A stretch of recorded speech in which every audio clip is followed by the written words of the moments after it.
I heard the body produce 80% of its oxalates itself during metabolism. So the ones that come from the plant foods don't count that much. Hey, it's bullshit.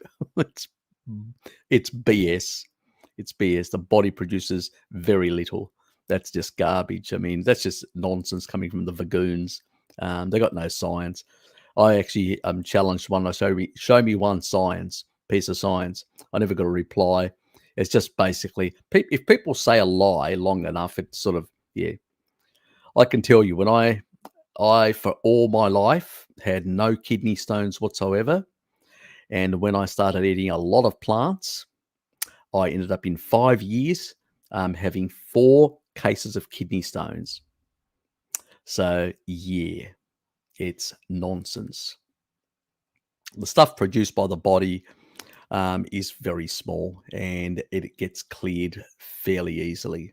If you're on a sad diet with a lot of refined oils and refined carbohydrates and certain types of things, you may not get as much oxalate in that regard.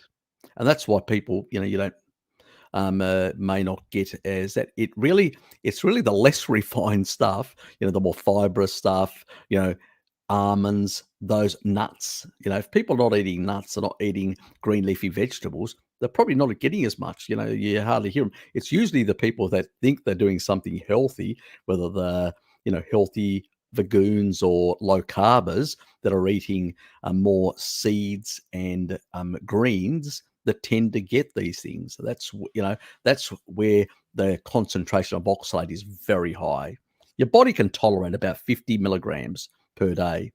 Anything above that, it really starts being an issue, you know. And then other things are using apple cider vinegar that degrades it slightly. Lemon juice even more because it's got citric acid. So anything which has got citric in it.